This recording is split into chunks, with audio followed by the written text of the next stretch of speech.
அப்ப விடுறா பாப்போம்.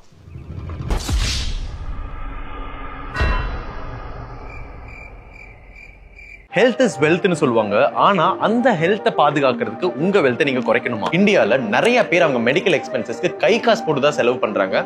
அதுவும் மெடிக்கல் எக்ஸ்பென்சஸ் 14% ஆவரேஜா ஏறிக்கிட்டு இருக்கு. இந்த அதிகரிக்கிற மெடிக்கல் எக்ஸ்பென்சஸ் உங்களுக்கு பாரமா ஆகலாம், ஏன் கடன்ல கூட தள்ளக்கூடியது. இந்த மாதிரி அன்எக்ஸ்பெக்டட் மெடிக்கல் எக்ஸ்பென்ஸ்ல இருந்து உங்களை ப்ரொடெக்ட் பண்றதுக்கு ஒரு மெடிக்கல் இன்சூரன்ஸ் பாலிசியோட safety and peace of mind ரொம்ப ரொம்ப முக்கியம். நீங்க உங்க ஹெல்த்தை பாத்துக்க நினைக்கிறீங்கன்னா ஒரு ரிலையபிளான ஹெல்த் இன்சூரன்ஸ் பிளான் இருக்கிறது ரொம்ப பெனிஃபிஷியலா இருக்கு. இந்த விஷயத்தை உணர்ந்த நிறைய பேர் India's first stand alone health insurance கம்பெனியான ஸ்டார் ஹெல்த் இன்சூரன்ஸ் சூஸ் பண்ணிருக்காங்க. ஸ்டார் ஹெல்த்தோட கேஷ்லெஸ் ஃபெசிலிட்டியும் 14,000க்கு மேற்பட்ட ஹாஸ்பிட்டல்ஸும் இருக்கிறதுனால நீங்க இந்தியால எங்க இருந்தாலும் குவாலிட்டியான ட்ரீட்மெண்ட்டை ஆக்சஸ் பண்ணிக்கலாம். இனி வர ஸ்டார் ஹெல்த் 1 கோடி கிளைம்ஸ் ப்ராசஸ் பண்ணிருக்காங்க. அது மட்டும் இல்லாம 90% ஆஃப் த கிளைம்ஸ் 2 மணி நேரத்துல செட்டிலும் ஆயிருக்கு. எமர்ஜென்சிஸ் வர வரைக்கும் வெயிட் பண்ணாம இப்பவே உங்க ஃபேமிலியோட ஹெல்த் இன்சூர் பண்ணுங்க ஸ்டார் ஹெல்த் இன்சூரன்ஸ் பாலிசியோட.